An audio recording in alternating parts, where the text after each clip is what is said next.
Olá, boa tarde para você que está ligado, que está ligada na Band Santa Catarina. Programa Olhares começando nessa segunda-feira, trazendo assuntos bem interessantes para você.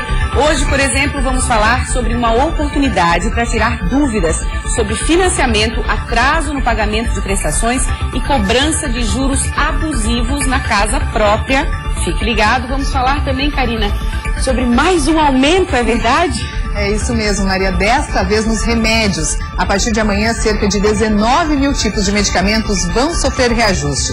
E vamos ver ainda que a Prefeitura de Lages deve abrir um novo processo de licitação para realizar a Festa do Pinhão deste ano.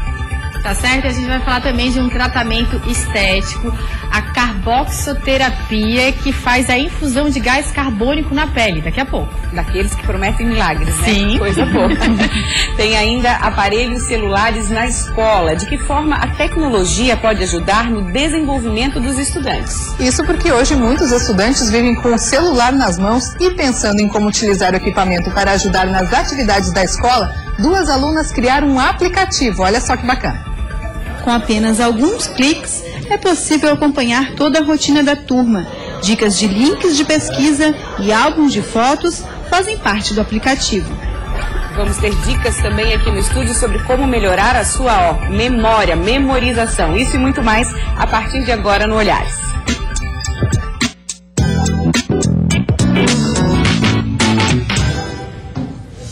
O consumidor já pode ir preparando o bolso, porque vem mais aumento por aí. Diversos tipos de medicamentos devem sofrer um reajuste de mais de 5%. E o aumento deve ser aplicado a partir de amanhã já. Entre os medicamentos que estão na lista do reajuste estão antibióticos e alguns remédios de uso contínuo. O aumento vai atingir uma lista de mais de 19 mil medicamentos nas farmácias de todo o país. Entre os remédios que terão reajuste estão alguns de uso contínuo. Há ainda tipos utilizados para gastrite e também antibióticos. O aumento é anual e calculado com base no IPCA, Índice de Preços ao Consumidor Amplo, além de fatores como produtividade e concorrência do mercado. Esta gestora de farmácia explica que o reajuste deve variar entre 5% e 7%, dependendo da classe de medicamentos. A gente tem alguns medicamentos que tem uma linha com desconto, então de repente esse desconto fica, só que a gente não pode garantir que vai continuar esse valor depois do dia 1º, né? O ideal seria, então, que todo mundo se organizasse para garantir o preço melhor até o dia 1º de abril. Pesquisar e estar atento às vantagens oferecidas por grandes redes podem ajudar a minimizar os efeitos do reajuste. Seu Vanderlei veio comprar medicamentos para a esposa. Sabendo do aumento, optou por levar 2 caixas do remédio para aproveitar o preço. Pesa, né? Cada centavo vai pesando mais, né? Situação que está indo, né? Tudo está aumentando, salário, combustível. E a unidade de pronto atendimento de Erval do Oeste, que hoje atende 11 municípios do meio oeste, está enfrentando dificuldades financeiras. E sem a garantia dos repasses, não há como prever o futuro dos atendimentos. Em funcionamento há 6 meses, a unidade de pronto atendimento de Erval do Oeste atende 11 municípios da região e tem sido bem vista pelos pacientes. O atendimento aqui é ótimo. É a primeira vez que eu vim trazer o meu ex-marido, foi muito bom e agora também. Foi bem atendido e rápido, né? Cheguei logo, eles me atenderam. Mas se o atendimento não deixa a desejar, o mesmo não ocorre com a situação financeira da unidade. De acordo com a administradora, dos 11 municípios que concordaram em repassar recursos para custear a manutenção, apenas 4 estão cumprindo o acordo. Nós temos, assim, alguns municípios que não se posicionaram ainda, como temos municípios que já alegaram que eles não utilizam, então eles não vão repassar. Mas nós temos municípios que estão utilizando e que não estão repassando. Veja bem, nós vamos continuar atendendo porque essa unidade é porta aberta, é Sistema Único de Saúde. No entanto, fragiliza um pouco o sistema de Erval do Oeste. São necessários por mês aproximadamente R$350 mil para o funcionamento da unidade. Sem a garantia dos recursos dos municípios, não há como prever o futuro dos cerca de 130 atendimentos registrados diariamente aqui no Pronto Atendimento. Um repasse de R$100 mil foi feito pelo governo federal para minimizar a situação. Também foi criada uma comissão junto aos municípios para tentar equilibrar os recursos. Agora vamos falar sobre financiamento, atraso no pagamento de prestações e cobrança de juros abusivos. Dúvidas comuns que a gente tem que podem ser sanadas na primeira semana de conscientização do mutuário, realizada a partir de hoje em Florianópolis. Quem vai nos dar mais informações sobre o assunto é Sérgio Gradowski, presidente da Associação de Mutuários de Santa Catarina. Bem-vindo ao programa Olhares, tudo bem? Tudo bem, Lucia Maria. Muito obrigado pela oportunidade. Imagina, Sérgio, são dúvidas comuns, né? Principalmente quem está pensando, vamos começar, quem está pensando em adquirir a sua casa própria através de financiamento. Por onde começar? Hoje eu não aconselho muito o financiamento, tendo em vista a economia, né, como se encontra. Essa instabilidade, assim. Por um outro lado, hoje existe uma oferta maior que a demanda, né, tendo em vista que tem inúmeros imóveis, então você pode fazer um bom negócio. Mas, repito, o financiamento hoje, com a economia instável assim, pode causar problema futuro. Qual seria a melhor alternativa hoje para quem quer adquirir sua casa própria? Hoje a casa própria teria que ser programada a um longo prazo. Tá. Hoje eu sugeria, inclusive, o consórcio como melhor forma de aquisição. Por quê? Porque ele não tem juros compostos, né? Não pode se aplicar juros compostos, mas ele não tem juros assim que refletam no contrato, e ele tem apenas uma taxa de administração. Que fica mais fácil. Fica mais essa questão, Sérgio, de comprar na planta, né? Que muita gente acaba tendo dinheiro, vou comprar um imóvel na planta. Ainda é vantajoso? É vantajoso. O problema é que, como ocorreu hoje pela manhã lá no escritório, apareceu uma pessoa que fez essa aquisição na planta e o prazo de entrega era de 24 meses. Tá. E infelizmente esse prazo estourou. Como ela fez um contrato de construção já ela estava pagando a construtora e também o agente financeiro, nesse caso a Caixa, ela acabou acumulando os dois pagamentos, porque atrasou a obra, né? Ela estava pagando aluguel. E ainda se programou para em 2 anos ter o imóvel, o imóvel não veio. Nesse caso, o que fazer? Claro que pode reclamar, né? Exato. O próprio contrato, ele prevê um prazo mínimo, né?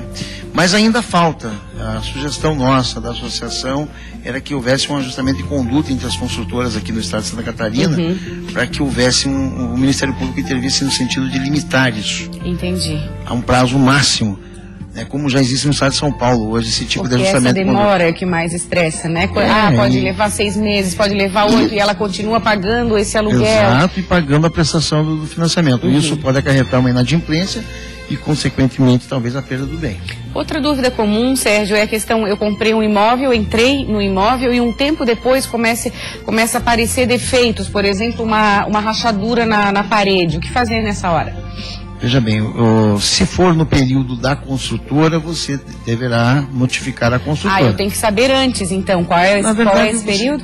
Você tem os dois contratos, né? Você pode agregar os dois contratos, o da construtora e o do financiamento junto ao banco. Mas também no financiamento existe um valor, o seguro que é cobrado na parcela, existe um valor para danos físicos no imóvel.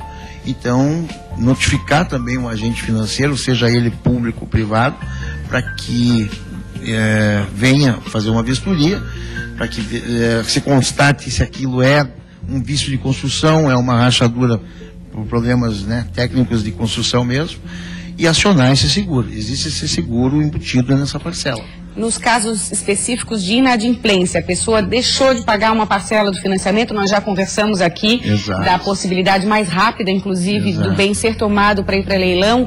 Vale uma negociação rápida nessa etapa? Eu acho que é o melhor a ser feito, porque a partir de uma parcela inadimplente ele já corre o risco. Nesse caso do mutuário estar agregando mais uma parcela de aluguel, caso, ele vai ter mais dificuldade para honrar o compromisso dele, do orçamento dele. Então, nesse caso, eu indico assim que vá imediatamente ao agente financeiro e tente a incorporação, que eles até fazem, mas é de 3 meses no máximo, que isso não vai facilitar muito, porque em 3 meses a pessoa não consegue se reabilitar as suas finanças e sua vida, né? Tá bom, muito obrigada pela sua presença aqui. Você. E a semana do mutuário começa hoje, vai até o dia 2 de abril. Deixa um telefone, por favor, só pra gente, quem quiser mais informações. pode ligar no 48, logicamente, Florianópolis, 3224-3842. Tá bom, obrigada mais uma vez. Agora a gente vai falar de uma entrevista com a Tainá sobre memorização. Estou super interessada, Tainá. Parece que no dia corrido de hoje a capacidade de memorizar está indo cada vez mais lenta, assim. Sim, porque está tudo muito fácil. A gente, qualquer coisa, acessa um computador e lá tem todas as informações. A gente vai deixando a memória esquecida. E eu estou aqui com o Dimas, ele que é instrutor de um curso de memorização. E ele vai conversar com a gente e vai dar dicas de como trabalhar a nossa memória. Tudo bom, Dimas? Tudo bem, obrigado pela oportunidade de estar aqui. Imagina, Dimas, é o seguinte. Primeiro, o que é a memória? A gente consegue definir?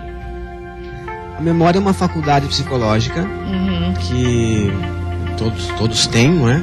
Que nos permite acessar elementos do passado que servem inclusive para uma reflexão e planejamento do futuro. Em função do que nós vivemos, do que nós fazemos, é que nós podemos nos modificar, nos transformarmos, melhorarmos a nós mesmos. Porque é através da memória que a gente consegue separar o que é bom, do que é ruim, o que fez bem pra gente, do que não fez, enfim, guardar os momentos, as lembranças, né? Exatamente. Como é que a gente faz? Você dá um curso, inclusive tem o teu curso, ele começa hoje já, né? Sim, tem uma turma que começa hoje, quarta, e mais segunda e quarta da semana que vem. E as inscrições estão abertas já para quem está em casa se interessou? Tem vagas ainda. Tem vagas ainda, sim. Então daqui a pouco a gente passa o seu contato. Como é que faz? Tem alguma dica principal para a gente conseguir trabalhar essa memória? Tem gente que consegue gravar número com uma facilidade impressionante, ou datas comemorativas, enfim. Isso é de todo mundo? O que a gente tem que entender primeiro é que não existe memória ruim, existe memória mal treinada. Então, da mesma forma como nós nos exercitamos o nosso físico e vamos adquirindo, isso ocorre com a memória. Então, o primeiro elemento é que há que treinar e todos podem melhorar muito a sua capacidade de memorização. Quem está em casa, acho que vamos falar então de texto, né? Memorizar texto. Ou quem está na faculdade, está estudando, a criançada em casa, ou quem está fazendo doutorado, mestrando, enfim. Decorar texto, às vezes, é muito difícil, Dimas. Tem algum exemplo que você possa dar para a gente conseguir memorizar esses textos mais fácil? Sim, há uma técnica, que são técnicas de estudo, ao qual nós vamos lendo o texto, identificando, sintetizando as ideias principais e destacando-as. Como? Vamos supor... sublinhado, por exemplo. Um texto de história. Pedro Álvares Cabral, em 1500, descobriu o Brasil. Bom, então nós, nessa frase, um exemplo bem sintético, Pedro, né, Cabral, 1500, Brasil. Tá. Então nós destacamos algo assim, no texto inteiro nós faríamos isso, todo o texto. As principais informações. As principais informações, as que podem sintetizar aquilo. Ou as que nós podemos colocar um rótulo, ao qual esse rótulo vai ser destacado depois para um esquema. Um esquema, um elemento gráfico, um sumário, um mapa mental. Aí já ficou complicado. Como é que faz de uma forma mais simples isso? Vamos supor, a gente estava conversando antes, você me falou muito de relacionar com imagens. Eu achei muito fácil. Sim, o primeiro elemento da memorização é que a nossa mente trabalha com imagens. Então tudo o que nós pensamos, nós estamos navegando nas imagens que estão relacionadas conosco, que estão na nossa mente. Então qualquer forma de memorização, ela se trata de associação, a mente trabalha por associação. Então nós vamos associar tudo que nós queremos guardar com imagens. Então no caso do Pedro Álvares Cabral descobriu o Brasil, nós podemos ter a imagem da chegada, né, da caravela no Brasil. Em vez de eu tentar decorar aquela frase, aquela informação, ou o contexto daquilo, eu relaciono aquilo com uma imagem. Com uma imagem, exatamente. Só que o que acontece? Quando nós vamos falar da sua pergunta do textos longos, nós temos que destacar algumas dessas informações que as outras virão por acréscimo. Então, pode ter um contexto de quem estava com ele, quantas pessoas estavam na sua expedição, a data, aonde ele mesmo chegou, né, que foi lá na Bahia. Então, tudo isso, se nós tivéssemos uma ou duas imagens hierarquizadas com destaque, as restantes viriam de forma secundária e nós lembraríamos por automático. Vem na sequência. Vamos supor, eu memorizo aquela imagem e as outras informações vem junto naquela imagem. Você estava falando também de outra associação que eu achei muito legal, que é com números e com imagens, e você citou para mim uma lista de supermercado. Sim. Eu achei muito bom. Como é uma técnica também. Ou seja, primeiro, nós temos as imagens. Aí podemos perguntar, quantas associações são possíveis? Inúmeras. Quanto mais associações nós fizermos, melhor. Então, há uma técnica ao qual nós estabelecemos, por exemplo, uma imagem para o número 1, uma vela. Uma imagem para o número 2, um pato. Uma imagem para o número 3, um tridente. E aí você fica memorizando isso ao longo dos dias. Você sabe que o número 1 é o pato. O número 1 é a vela. O número 2... Eu não memorizei. O número 2 é porque eu tenho o formato do pato. Tá. O número 1, uma vela. E aí você relaciona isso com... Vamos supor o que eu quero comprar na minha lista de supermercado. Exatamente. Nós podemos, por exemplo, açúcar, café, alface. Tá.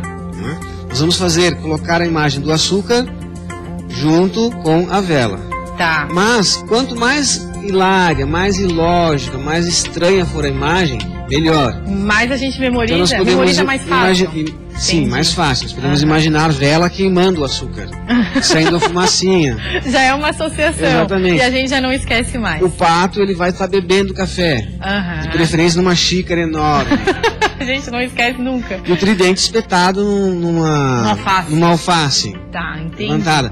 Uma alface cor-de-rosa. Sim, Dimas, o papo aqui se estendia, ia muito mais longe. Obrigada, já deu pra gente entender mais ou menos como é que funciona o teu processo, o teu trabalho, realmente é muito bacana. Só deixa o contato pra quem quiser fazer o teu curso, qual que é? Sim, o telefone é 3025 6842. 3025-6842. Ou na internet www.aegisconsultoria.com.br. Tá bom, Dimas, muito obrigada. Eu que Espero que você não se esqueça desse dia. Não vou esquecendo. Obrigadão. Gente, no próximo bloco a gente volta e eu vou falar da carboxiterapia, que ela ajuda aí na prevenção e no tratamento de celulite, estria. Bom, né, Karina? Eu gosto de tratamento estético. Bom demais.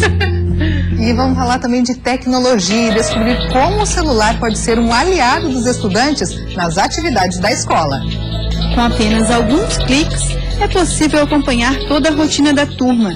Dicas de links de pesquisa e álbuns de fotos fazem parte do aplicativo. Não saia daí que o Olhares volta já já.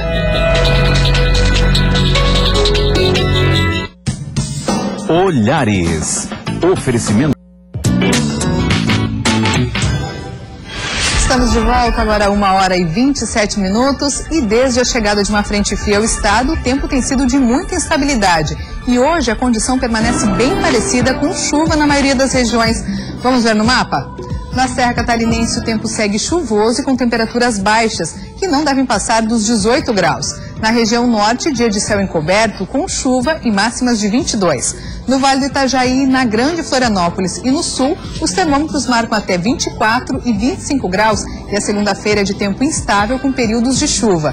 No oeste do estado, à tarde e à noite é com nebulosidade variável e chuva isolada e a máxima fica em 23 graus. As novas regras anunciadas pelo MEC para o FIES continuam gerando transtornos. Uma das novas determinações é que só pode usar o programa quem estuda em instituições que aumentaram em no máximo 6,4% as mensalidades. Por causa desse e de outros problemas, uma ação civil pública foi movida pelo Diretório Central dos Estudantes da FURB em Blumenau contra a União. A Justiça Federal foi favorável, mas uma nova decisão põe em risco o financiamento. Nas novas regras, o MEC estabelece um aumento de, no máximo, 6,41% nas mensalidades, mas a FURB aplicou um aumento de 8,59%, o que gerou instabilidade no sistema. No dia 17 desse mês, mais de 2.000 alunos da universidade fizeram uma passeata contra as novas medidas. Eles caminharam pelos corredores e bateram nas portas das salas para chamar mais acadêmicos. O Diretório Central dos Estudantes da FURB, o DCE, entrou com uma ação civil pública contra a União, pedindo a revogação das novas regras. A Justiça Federal concedeu uma liminar que garantia aos estudantes da FURB contratarem o FIES Mas na sexta-feira, o Tribunal Regional Federal de Porto Alegre a suspendeu. Agora, os novos pedidos de financiamento das mensalidades através do FIES podem ser comprometidos. Segundo o presidente do DCE, eles devem entrar com um novo recurso na Justiça nos próximos dias.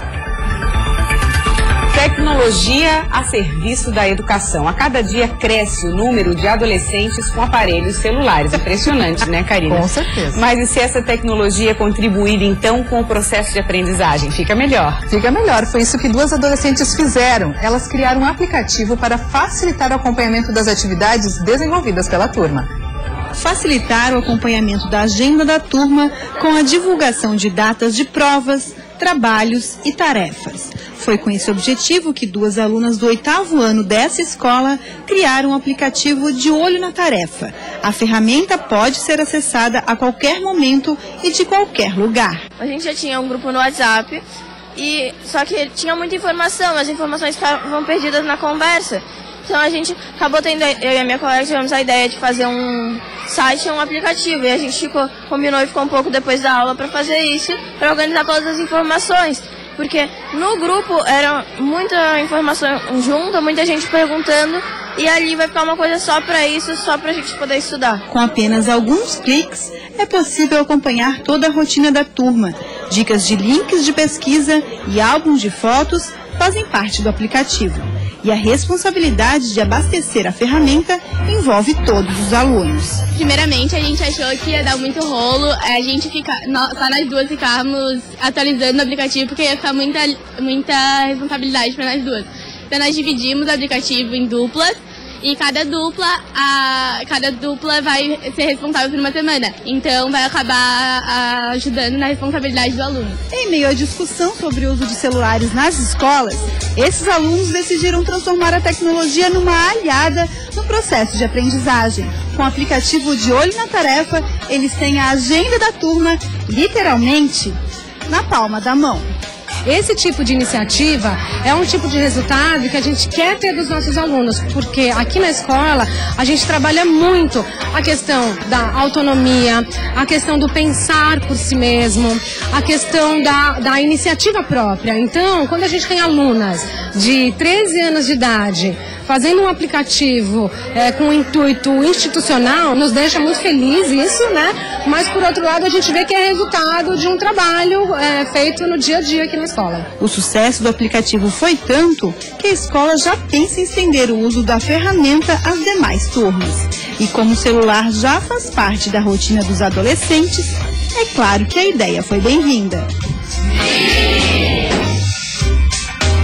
Ideia super bem-vinda, sensacional que tenha saído aí justamente das alunas no ambiente escolar. Muito legal, parabéns para as meninas, parabéns para a escola. Deixa eu só fazer uma observação, né? Porque assim, o aplicativo pode ser usado em qualquer momento, em qualquer lugar, menos na sala de aula, professor Luciano, é isso? Menos na sala de aula, porque há uma determinação legal também de que não é permitido o uso de aparelhos eletrônicos aqui no estado de Santa Catarina, mas é para esclarecer que não é um recurso para a sala de aula, é um recurso de complemento para a sala. Porque como é que a gente lida com isso? Por exemplo, é uma ferramenta de organização. Os aparelhos eletrônicos hoje, os móveis, tanto celular quanto tablet, eles servem para fazer com que nós todos tenhamos uma melhor organização da nossa vida. Para facilitar mesmo. Para facilitar. E, na verdade, já há entre os alunos de todas as turmas a prática de criar grupos, por exemplo, em aplicativos como o WhatsApp e postar as tarefas. Ali informar, aconteceu isso, para algum aluno que faltou, quem deixou de anotar. Essas duas alunas que nessa turma iniciaram esse trabalho, elas apenas resolveram aplicar um conhecimento que a escola, digamos assim, oportuniza para elas através da liberdade de pensamento, algo que a gente faz cotidianamente com eles. Para formar pessoas proativas, assim, né? Exatamente, porque, por exemplo, essas crianças, elas vão trabalhar daqui a 10, 15 anos, elas vão entrar no mercado de trabalho.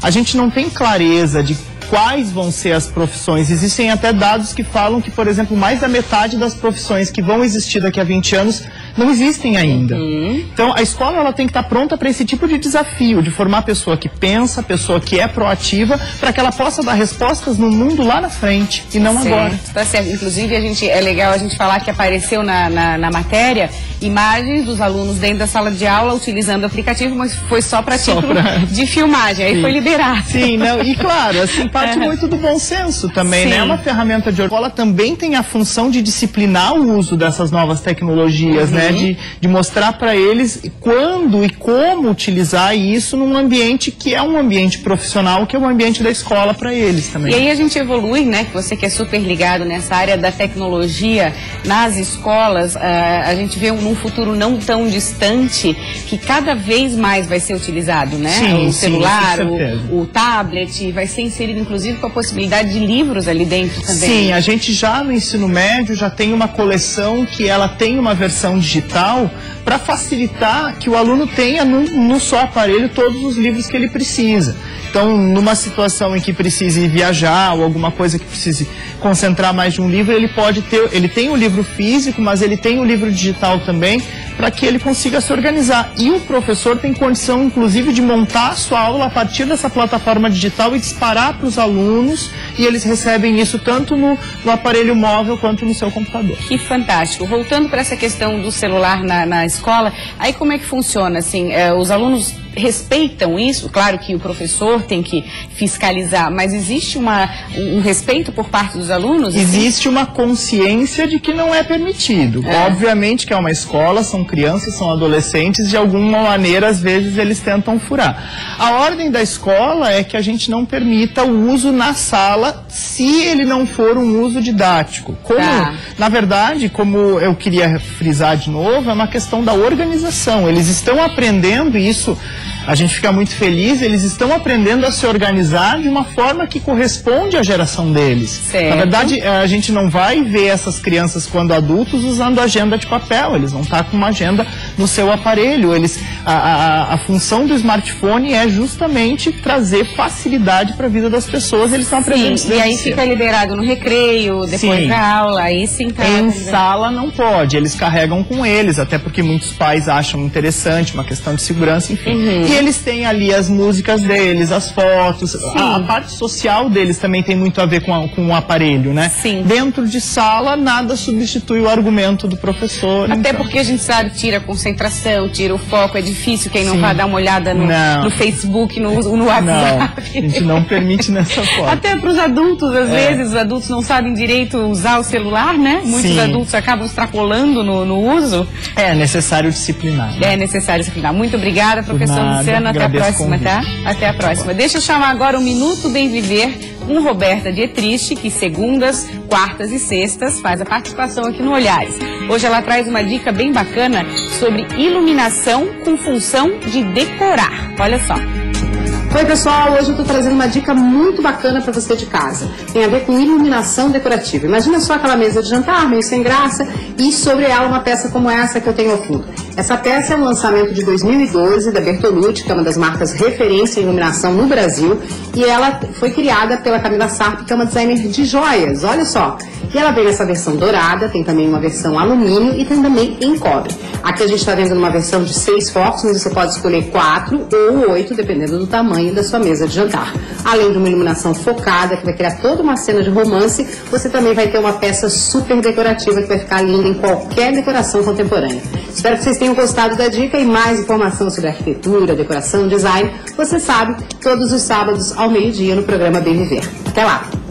Até lá, Roberta, adorei. Agora a gente vai falar de um tratamento estético feito através da infusão de gás carbônico em diferentes camadas da pele. Tô aqui com a Flávia, com a Carla e com o Eduardo. Um prazer receber vocês aqui, meninas e menino, né? A gente já vai entender onde que o Eduardo faz a carboxiterapia. Primeiro vamos falar da mulherada que a gente sempre procura um tratamento estético para celulite, para estria, que funcione, que dê resultado. A carboxiterapia dá resultado? Sim, dá muito resultado. Flávia, como é que funciona? É um aparelho e ele tem uma agulhinha lá. Isso, é um aparelho. Através dessa agulhinha a gente vai injetar o gás carbônico na região a ser tratada, né? No caso, pode ser tanto a gordura localizada, celulite, estria, olheira, daí tem diversas tratamentos que a gente pode estar usando a Carbox. Flávia, vamos começar na celulite, então. Para celulite, como é que funciona esse processo? Quem explica? Pode explicar. Então, para celulite é em média de 2 a 3 vezes por semana. A duração da sessão é em torno de 15 a 30 minutos. O tempo vai depender de quão rápido que o gás vai ser absorvido na pele da pessoa. Tá. E em média de 10 a 15 sessões, mas a partir da terceira sessão já nota-se resultado. A partir da primeira sessão? Geralmente, visivelmente, a partir da terceira. Existe pacientes que já vêm logo na primeira já tem uma diferença. Sim. Mas existem níveis de celulite, né? Assim como de estria, assim, as mais profundas consegue tratar, demora mais, mas mesmo assim trata? Então, as mais profundas a gente consegue estar melhorando o aspecto.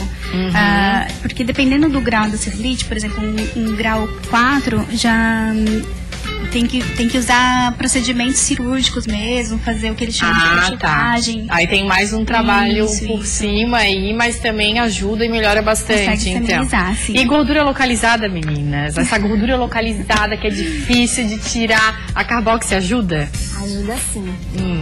A partir do momento que você faz a aplicação do gás carbônico, ele vai melhorar o metabolismo local, a oxigenação e o fluxo sanguíneo. E isso, como você tem que fazer atividade física após 5 a 48 horas da aplicação, ele vai fazer com que a queima de gordura seja maior naquele ponto que foi aplicado. Isso é super importante falar, então. Não adianta só fazer a Carbox. Ela é um ativador, então, daquela região. Que aí depois eu tenho que fazer uma atividade física, que a partir disso que a gordura vai ser liberada, então. Exatamente. E é bem importante ressaltar também com relação à atividade física, uma alimentação. Tem que ser uma pessoa que já pratica exercício, que tem uma dieta. Não é só simplesmente ir aplicar Carbox e esperar o milagre acontecer. Exato. Não é bem assim que funciona, né? Exatamente. Mas realmente ajuda muito. O Eduardo, tudo bom, Eduardo? Como vai? Tudo ótimo.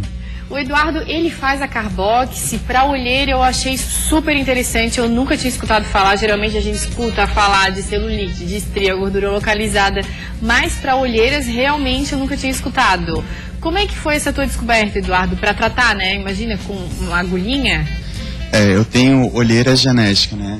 Então eu procurei a físicos e descobri a carboxiterapia como um meio para dar uma clareada na olheira, diminuir essa olheira que eu tenho já de família. Então o procedimento não dói, é bem bacana, é rápido e seguro, né? Isso é muito importante frisar. E consegue-se perceber uma diferença notável, então? Sim, a partir da primeira sessão você já tem uma notória melhora. Quantas sessões tem que fazer para a olheira? No meu caso, eu fiz 5 sessões de carboxiterapia na olheira. 5 sessões e para ti já foi o suficiente? Deu uma clareada bem boa. Ah, que bacana. E dói, Eduardo? Não dói nem um pouco. No meu caso. Você falou que não doeu, mas eu tive que perguntar de novo. Realmente, porque imagina uma agulhinha aqui, assim, não nada. Não, você só sente o gás carbônico entrando, mas não dói nem um pouco. Ah, meu Deus, meninas, ele é homem, ele é mas a mulher é bem forte pra dor, acho que até mais que o homem, vou falar. As mulheres reclamam da dor ou não? É tranquilo? Não, é bem tranquilo, assim. É que a dor é muito relativa também de pessoa por pessoa. Quando a mulher tá no seu ciclo ali pré-menstrual, tem uma sensibilidade um pouco maior. A gente, por si só, já fica dolorida por qualquer coisinha. Sim. Mas é bem tranquilo de se fazer. Dá pra fazer tranquilamente, mas tem que fazer atividade física também, não é um milagre, ajuda bastante, mas tem que malhar junto, se alimentar direitinho, né? Porque senão não dá resultado, né? Só aplicar, você vai estar gastando dinheiro à toa, né? Sim, é bom que dá até um incentivo, né? Pra gente correr atrás do prejuízo. Depois eu quero chamar em outra oportunidade o Eduardo, ele que vai concorrer ao Mister Brasil, é isso, Eduardo? Isso mesmo, vou representar a ilha de São Francisco do Sul no Mister Brasil desse ano, que acontece em junho. Ah, que bacana. Então, em maio, junho, você volta aqui, tá? Obrigado pelo convite. Obrigada, meninas. Adorei. Obrigada também. Obrigadão. E no próximo bloco, eu volto falando de uma exposição fotográfica que vai acontecer aqui em Florianópolis, que se chama Topografia da Alma. E vamos ver ainda que após rescindir o contrato com a empresa que iria fazer a festa do Pinhão, a Prefeitura de Lages deve abrir um novo processo de licitação para realizar o evento deste ano, que já tem até data confirmada para acontecer. Não saia daí que nós voltamos em 2 minutinhos.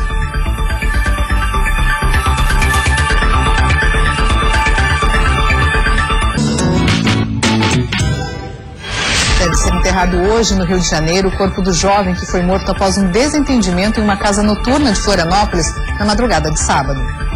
O crime aconteceu em uma casa noturna da capital por volta das 4h30 da madrugada de sábado. Leonardo dos Passos Pereira, de 21 anos, teria atingido Diogo Cuiabano Medeiros, de 25, com um copo de vidro. Segundo um funcionário do estabelecimento que testemunhou o assassinato, os dois se desentenderam na saída do banheiro depois de se esbarrarem. Diogo teria se desculpado pelo incidente, mas o suspeito teria reagido, quebrando um copo de vidro e atingindo a vítima no pescoço. O jovem chegou a ser atendido no local, mas morreu antes mesmo que a ambulância chegasse. Em um vídeo gravado na delegacia, o suspeito do crime, que continua preso, alega ter agido em legítima defesa. Eu estava no banheiro, ele veio para minha medinha, eu estava com um copo na mão, ele foi onde ele feriu lá, ele foi assim, eu saí fora. Quando eu saí fora, o segurança me pegou e rolou no chão. Segundo a Polícia Militar, Leonardo já tinha passagens por posse de drogas, lesão corporal e ameaça contra mulher e menor. Diogo Medeiros era natural do Rio de Janeiro e morava em Florianópolis desde 2013 para cursar engenharia elétrica na Universidade Federal de Santa Catarina. O corpo da vítima já foi levado pela família para sua cidade natal, onde deve ser enterrado. Depois da rescisão do contrato com a empresa que organizaria a festa do Pinhão em Lages, a Prefeitura deve abrir, entre hoje e amanhã, um novo processo licitatório para a realização do evento. E a festa já tem data para acontecer. Será de 29 de maio a 7 de junho. O edital para a contratação da empresa que vai realizar e organizar a festa do Pinhão durante 5 anos será lançado entre hoje e amanhã.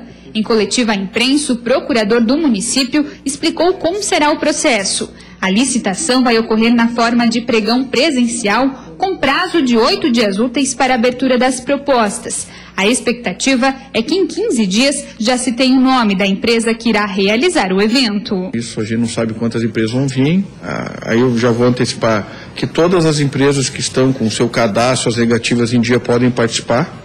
Então, GDO, Gabi, outras, eu conheço essa, porque não sou do meio, né? A contratação de 10 shows nacionais, 20 locais e 20 regionais, além da estrutura física, sonorização, iluminação e segurança privada do parque, é de responsabilidade da empresa vencedora. Segundo a comissão organizadora do evento, este ano a licitação vai ocorrer nos mesmos moldes da anterior, mas terá alguns aprimoramentos que incluem maiores responsabilidades para quem vencer a licitação. Estamos trabalhando para que consigamos aí no menor espaço de tempo possível termos a empresa parceira para avançarmos no planejamento do evento nos moldes que estava desenhado desde o início de 2014. A empresa Gabi Produções, que era responsável pela organização e realização da festa, decidiu, segundo nota enviada à imprensa, cancelar. Poderia realizar o evento este ano por estar sendo investigada pelo Ministério Público. A suspeita é que a empresa tenha cometido crimes de fraude na licitação que lhe deu o poder de realizar e organizar o evento. A Festa do Pinhão, um dos eventos mais tradicionalistas do estado, já tem data para acontecer. Será de 29 de maio a 7 de junho no Parque de Exposições Conta Dinheiro. Esse friozinho combina com ficar embaixo do cobertor, numa cama aconchegante, né? Então, não perca a chance de inovar nos móveis do seu quarto com a promoção das lojas Mazotti. Os artigos estão com 25% de desconto. Olha só o recadinho da Mazotti. Especial Quartos Inspiradores Mazotti. Os mais lindos e sofisticados quartos com 25% off. Conforto e aconchego para o seu descanso. Mazotti, objeto de estima. Shopping, casa e design. Muito bom, né? Aproveita então e corre para Mazotti. Essa promoção só vai até amanhã, gente. Último dia do mês de março. A Mazotti fica no Shopping Casa e Design, na SC 401, em Florianópolis. Você pode ainda conferir outras novidades na internet. É só entrar no site mazotti.com.br. Anote os telefones 3238-1795 e 3238-2303. Móveis com qualidade e requinte você encontra na Mazotti. Mazotti, objeto de estima.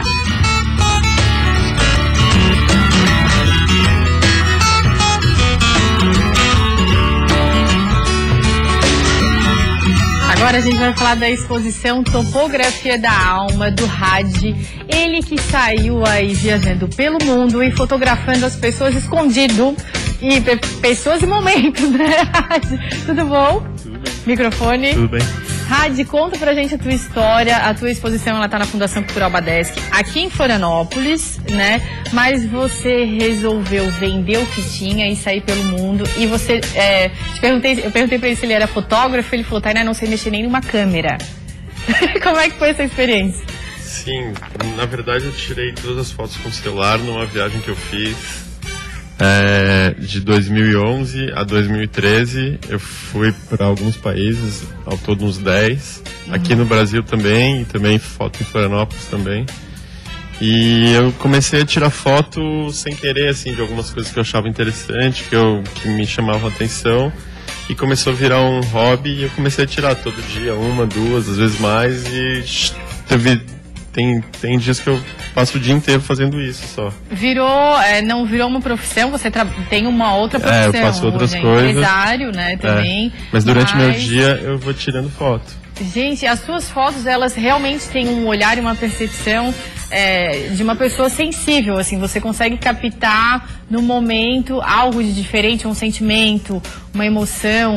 A gente está vendo algumas imagens, eu gostaria que você explicasse alguma para nessa, gente, que essa foto eu achei maravilhosa. Explica pra gente essa foto, Hadi. Essa foto eu tava no mesmo banco do que essa mulher, e eu fiquei 3 horas com ela, ali, tipo, no mesmo trem, e quando parou, esse homem saiu, e quando ela viu aquilo, parece que ela era tudo que ela desejava, e foi isso que me chamou a atenção, o olhar dela pro casal.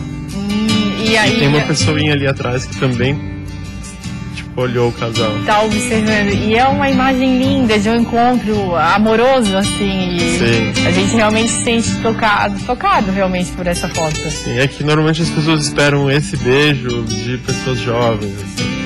E foi isso que parece que chama atenção. Dois jovens senhores casais. Essa foto é uma foto muito boa também. Explica pra gente. Você realmente então tira as fotos, as pessoas nem sabem que você tá tirando, né? Não, até porque em alguns lugares elas nem falavam a mesma língua que eu não conseguia nem se comunicar, nem perguntar, nem falar, e elas iam achar estranho também, uma pessoa falando, tipo, coisas que elas não entendem sobre foto. Essa foto é um homem na rua bebendo uns bons drinks? Sim, ele tá bebendo. Muito bacana. E aí, realmente, você não pede autorização. E como é que você faz? Você para na frente dessas pessoas, tira foto, elas não te perguntam nada? Como é que funciona esse processo? Não, em 2 anos tirando foto, uma pessoa me perguntou e aí eu expliquei e ela, tipo, achou tranquilo. E, na verdade, são fotos que se eu perguntar se eu posso tirar, elas já não existem mais, porque são cenas que vão se desmanchar quando eu pergunto. E depois explicar o porquê que eu tirei a foto, muitas vezes as pessoas já foram, e se eu explicar, normalmente rola uma desconfiança e tal. E de repente elas nem autorizem também a colocar isso. A maioria não ia autorizar sem saber o porquê. E como, tipo, eu não tô buscando nada que é comercial, nem nada que vá deixar ofender a pessoa numa situação ruim, é isso que acontece. É o único jeito que eu tenho de mostrar essas fotos de situações que eu acho interessante. E o bacana é que o Hadi, ele fez todo esse trabalho de forma independente, né, Hadi? Realmente está repercutindo muito legal, você tá com essa exposição, fez o seu livro, que tá aqui na minha mão, Topografia da Alma. Tem alguma foto que tenha te marcado mais? Você ficou muito tempo viajando e muito tempo batendo foto também, né? Sim. Tem alguma em específico que te traz alguma história, alguma lembrança? Tem uma foto aqui que é uma senhora segurando um saco cheio de flores. Vamos mostrar essa foto. Tá aqui? Isso, é uma das... É lá no final? Essa. Eu acho muito interessante aí. Porque as flores estão dentro do saco aparecendo um pouco, assim. É como se ela estivesse prendendo alguma coisa bonita dentro dela, assim. E justamente ela tá com uma cara um pouco bem triste, assim.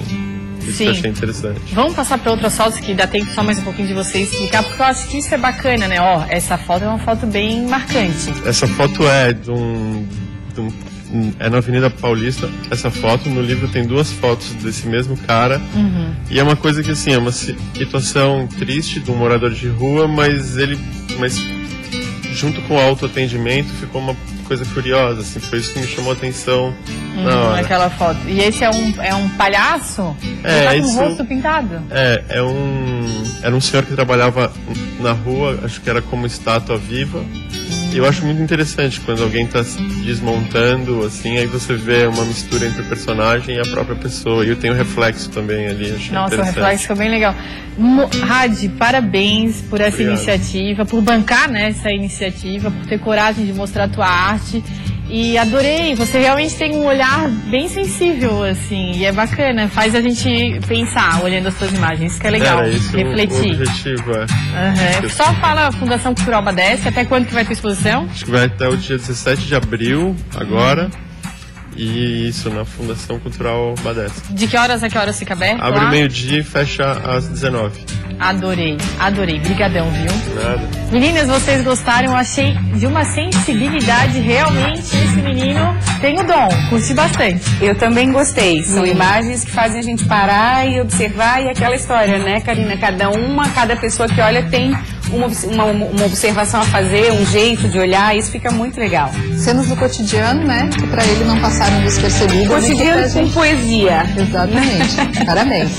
Muito legal. E assim, com essas imagens, a gente encerra o Olhares de hoje, convidando você para entrar nas nossas redes sociais, acessar o Facebook e o Instagram, e mandar lá a sua sugestão de reportagem que você gostaria de ver na sua região, e também mandar sua sugestão de entrevista para ser feita aqui no Olhares. Obrigada pela audiência, amanhã tem mais, estamos esperando por você.